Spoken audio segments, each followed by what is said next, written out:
knew that you wanted to go back to LA and that Canada was always going to be a pit stop. From the very beginning, this woman orchestrated leaving the royal family because all she's ever wanted in her life was to be an A-lister in Hollywood. She did not have the talent to become an A-lister in Hollywood. She was relegated to a D-list actress spot on a show called Suits that nobody in America had seen, but apparently, which Prince Harry lets us know. It's February 2026, and Meghan Markle is suddenly grabbing headlines again. She's teaming up with Soho House to launch her as Ever brand, flooding Instagram with posts about full circle moments and calling Soho House her safe space before royal life. On the surface, it all feels warm, nostalgic, even innocent. But behind the scenes, things are anything but simple. Word is, conservative commentator Candace Owens has gone absolutely nuclear. Media insiders are buzzing that Candace got her hands on something explosive, alleged Soho House membership files. These documents supposedly expose Meghan's real ties to the exclusive club long before she ever met Harry. And according to sources, what's in these files is insane. The allegations. The papers allegedly list 89 powerful, wealthy, and influential Soho House members, and Meghan's name pops up again and again. Inspired, as it says, inspired by Soho House. Am I wrong? I thought Soho House was like not doing well or potentially going under and struggling. Maybe that was just the London branch, but it didn't sound like things were going well. Maybe not across the board. I don't know. But last I heard, things weren't going well for Soho. Not as some casual guest, not just networking over drinks. Sources say her role was that of a VIP companion, someone set up specifically to connect with the elite. That revelation alone flips those sweet full-circle Instagram posts on their head when you start thinking about what that circle really included. Candace reportedly dropped this bomb during a recent broadcast, and Meghan's team went into full panic mode. But here's the kicker. Total silence. No denials, no legal threats, no carefully crafted statements, just radio silence while the allegations spread like wildfire. That quiet is making people wonder some very serious things. If these files are legit, Meghan's polished, authentic Duchess image starts cracking fast. The narrative of a woman who casually navigates royal life shifts into a far more calculated picture, someone moving through elite circles in ways the public has never seen. And Candace Owens?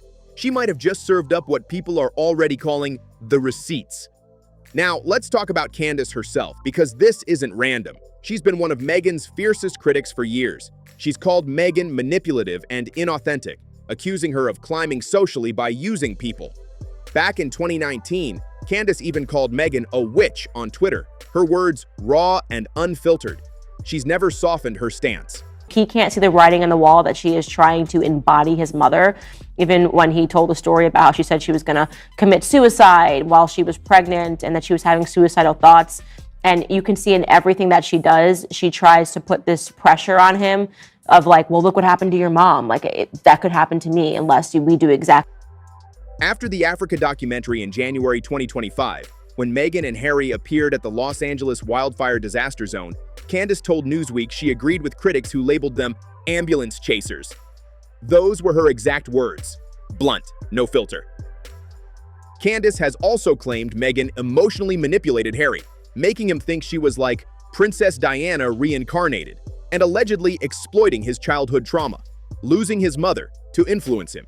Heavy, serious accusations, no doubt, and the drama isn't stopping anytime soon. When reports surfaced in September 2025 that Candace allegedly exposed Meghan's shadowy Soho House past on air, it fit her pattern perfectly. This is classic Candace. She doesn't hint or tease. She digs deep, researches hard, and once she's got proof, she goes public with it. Insiders say Candace allegedly went further, obtaining actual Soho House membership documents that detail Meghan's real ties to the club. If these files are real, and they show what's being claimed, Meghan could face a serious credibility problem. To understand why this matters, you need to know Soho House itself. This isn't just a trendy hangout. Soho House is an ultra-exclusive, members-only network for the world's top creatives and power players. Membership is insanely selective. Even Kim Kardashian and Kobe Bryant were reportedly denied. Founder Nick Jonas has openly said they avoid admitting anyone who attracts too much paparazzi or press. That makes these alleged documents even more shocking and explains why this story has people watching closely. So how did Meghan, a cable TV actress reportedly making around 50 grand an episode on Suits, gain access to a world filled with billionaires, power brokers, and global elites. Really believes that she's a person that's in pain. Now, this is a 40-year-old woman who manipulated her way from the bottom to the top by marrying somebody who was the producer on the show who gave her her start in life, then divorcing him and finding a prince that is too thick to see what everybody else in the entire world can see. This is where things get interesting. For years, Meghan's closest connection has been Marcus Anderson. Marcus isn't just a regular Soho House member, he's the global membership director. He decides who gets in and who stays out, controlling access to one of the most exclusive clubs on the planet. He met Meghan in Toronto during her Suits days, long before royalty was even on the radar. They became very close, quickly. He's been seen with her constantly, at her royal wedding, her New York baby shower, and even at Disneyland with Meghan and Harry for a birthday. This is not casual friendship, it's inner circle access. Marcus's job is creating guest lists for elite celebrity events, Oscars season, private parties, and invite-only gatherings where major deals happen behind closed doors. His role is all about connecting wealthy members with the people they want to meet. So when Meghan started moving in Soho House circles far above her career status at the time, it wasn't luck. Marcus opened doors, made introductions, and brought her into rooms she wouldn't normally access. That's where the story takes a sharp turn. Sources now claim the files Candace allegedly obtained include a list of 89 high-profile men, Soho House elites, powerful businessmen, entertainment executives, and financial players with serious influence. Meghan's name reportedly appears tied to these men, not as a casual peer networking, but as what insiders describe as a VIP companion. That term matters. VIP companion suggests Meghan was specifically arranged to spend time with certain members, dinners, events, private gatherings, exclusive settings, where access comes with unspoken expectations about what's exchanged. That alone shifts the story people thought they knew. If she's, as you say, a victim of a miscarriage of justice, then there would be no obvious reason why she would not want to cooperate with the authorities. I mean, particularly the chance to address Congress, for example, where the whole world would watch. And if she is as innocent as you say, then isn't that the perfect opportunity? Why wouldn't she? I mean, if she doesn't do that. Let's be clear and fair. No one is claiming anything illegal.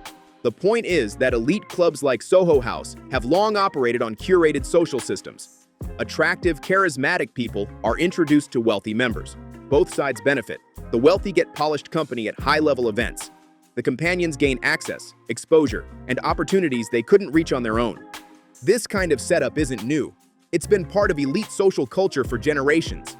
The real question is whether Meghan participated in these arrangements and if documentation exists to prove it. That's where the number 89 becomes important. This isn't a vague estimate, it's a counted figure. If someone is citing it, it suggests records were reviewed, names were tracked, and the number of high-level members Meghan was allegedly linked to during her Soho House years was documented. If Candace Owens actually saw those files, that could explain the silence. Denying it might risk the documents being released. Now let's look at Marcus Anderson. His role is critical. As global membership director, Marcus doesn't just approve applications. He controls introductions, manages access, and shapes the Soho House experience from top to bottom. He builds connections, coordinates meetings, and ensures members feel they're getting exactly what they pay for. That role carries serious influence. Royal author Katie Nicholl confirmed that when Prince Harry wanted to meet Meghan, he didn't contact her directly. He went through Marcus. Marcus arranged their first meeting in a private Soho House room with 7 or 8 other people. The setting was controlled yet relaxed, designed to make introductions feel natural. A prince wanted to meet a woman, and he relied on the Soho House gatekeeper to make it happen. He has an opportunity to save her. That is the truth. And it's worked, right? So she's done this convincing performance for Harry that I don't know how I ended here. I just love you. And I'm just like your mom. And the one chance that you had to save your mom again, when he recounts. That's Marcus's lane. Elite connector, social fixer, high-level matchmaker. So when Meghan lived in Toronto during her Suits years, Marcus brought her into Soho House circles, giving her access to wealthy, powerful men far above her public status at the time. That raises a major question. What exactly was the arrangement? People familiar with elite networks understand what's being implied. Attractive, charismatic women are often introduced into high-end social spaces because they enhance events. They make gatherings more engaging and provide polished company for wealthy men. If the alleged files show Meghan was part of that system through Marcus, it points to something professional, not just casual friendship. The timing adds another layer. In November 2025, just months after Candace Owens allegedly exposed Meghan's Soho House past, Meghan announced a major partnership with Soho House for her as ever pop-up at Soho Home in West Hollywood. She posted on Instagram about full circle moments and long-standing friendships. That timing alone makes people raise eyebrows. Think about this carefully.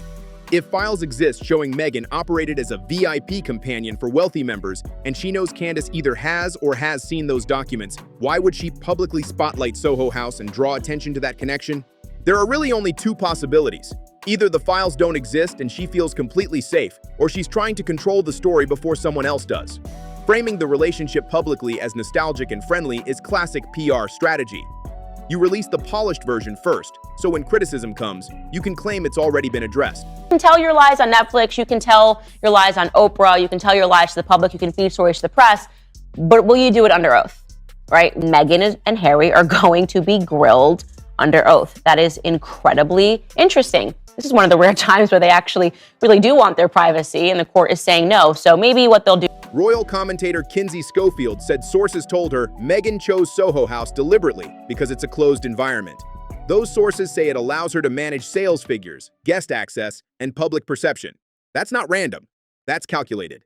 It looks like someone anticipating fallout, reshaping a narrative before uncomfortable details surface. Now let's look at what sources claim the alleged files actually show. This is not verified information, and it's important to say that clearly.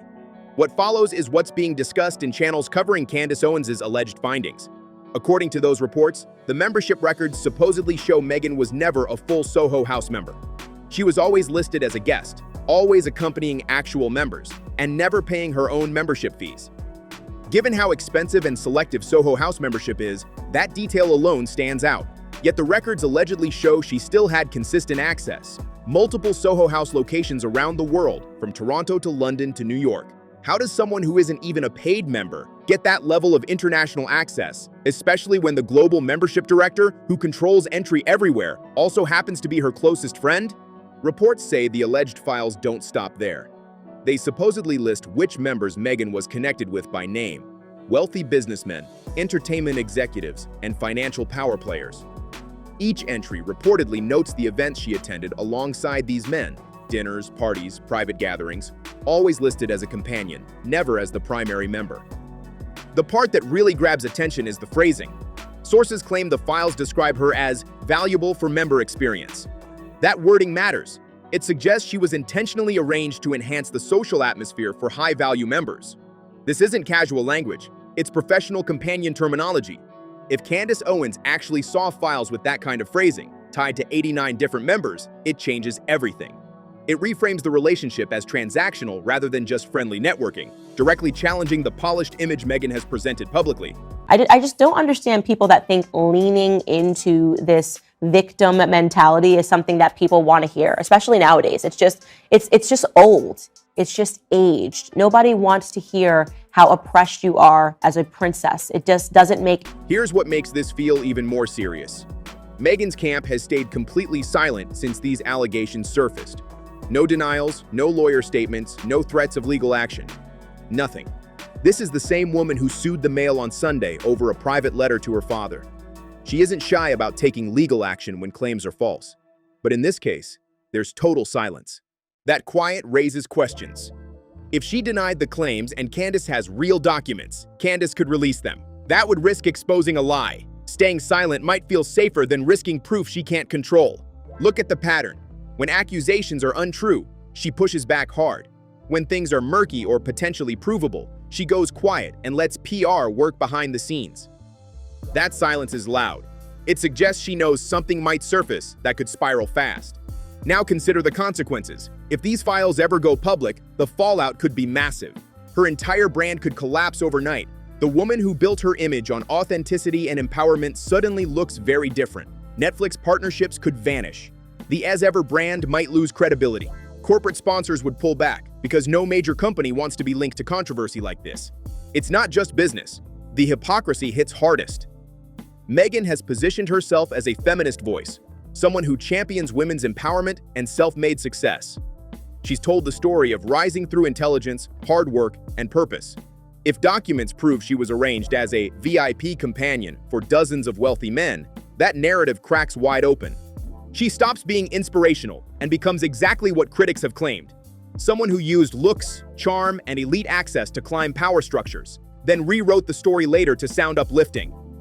Then there's Harry. What does this do to him? Meghan is a trained actress. What she does is that she studies people. She's not a good actress, but she is a trained one, right? She's been doing it her entire life. And there is no doubt that she studied Princess Diana. She studied her mannerisms towards Harry when he was a boy and the way that she grabs her face. And this is the psychopathic elements of what she does, putting a pregnancy text next to Princess Diana's hair, saying that she put her hands on the grave to have a conversation with her, bursting into tears. He met Meghan through the same Soho House network. The alleged files reportedly show Marcus Anderson arranged their introduction just like he allegedly arranged Meghan's other elite connections. That puts Harry right in the middle of this web, whether he knew it or not. If these allegations hold weight, it forces a very uncomfortable question. Was their meeting romantic fate, or just another connection made through the same elite system? Next to those 89 other wealthy men, Harry stops looking like a fairy tale prince and starts looking like just another name on a list. Another powerful man who allegedly gained access to Meghan through Soho House facilitation. Not destiny, not magic, just networking that happened to turn into marriage. And that leads to the big question everyone keeps asking. Why is Candace Owens going after Meghan so aggressively? Part of it is personal belief. Candace has said for years that she thinks Meghan manipulated her way into the royal family. She's repeatedly described Meghan as calculated, fake, and someone who uses people to move up. These opinions didn't appear overnight. Candace has been consistent. But there's also a professional angle. Candace built her brand on calling out people she sees as hypocrites, and Meghan is the perfect target. Famous, controversial, polarizing. Exposing a hidden past tied to elite power circles brings massive attention. If Candace truly has documentation backing these claims, this isn't just commentary. It's career-defining investigative work. That's the kind of bombshell that moves someone from opinion-based media into serious expose territory, the kind of story that gets quoted everywhere. So where does this go next? If Candace really has Soho House membership files showing Meghan listed as a VIP companion connected to 89 men, timing becomes everything. When does she release it? People close to media cycles think she's waiting for the moment that hits hardest. Maybe when Meghan launches another big project, or Harry gives another emotional interview. Maximum attention, maximum fallout. Or maybe Candace has already released just enough. Sometimes you don't need the full stack of documents, you just share enough verified details that the public starts connecting the dots on its own. Once that happens, the story runs itself. What's clear is this: Meghan is in a risky position. If those files exist and show what's being alleged, her carefully curated image is one leak away from collapse. Online, reputation doesn't fall slowly. It drops instantly. And here's the harsh reality. On the internet, secrets don't stay buried forever. Documentation exists somewhere. People talk, files leak, screenshots get shared. When someone like Candace Owens is motivated, information has a way of surfacing. If Meghan truly operated as a VIP companion through Soho House, and if dozens of wealthy men were connected to her through documented records, the truth doesn't disappear. Maybe it doesn't come out today, maybe not next month, but eventually someone will speak up. Marcus would know. The men allegedly listed would know. Soho House staff involved would know. In a world where everyone carries a phone, nothing stays private. Meghan can keep partnering with Soho House, posting nostalgic Instagram captions, and stay silent on Candace's claims. But if those files are real, silence won't protect her. Right now, Candace Owens is either sitting on one of the biggest bombshells tied to modern royal history, or she's made claims she can't back up. Time will reveal which is true. Meghan's silence speaks loudly. To many, it looks less like confidence and more like fear. The woman who wanted to be a princess may end up remembered very differently, as someone who leveraged elite networking systems to reach powerful men, with Candace Owens determined to prove it. If you watch this and have thoughts, drop them in the comments below. Let us know what you think, share your take, and keep the discussion going. Don't forget to like the video, share it with someone who needs to see it, and subscribe to Crown Clash. I post a new video every day with fresh royal breakdowns.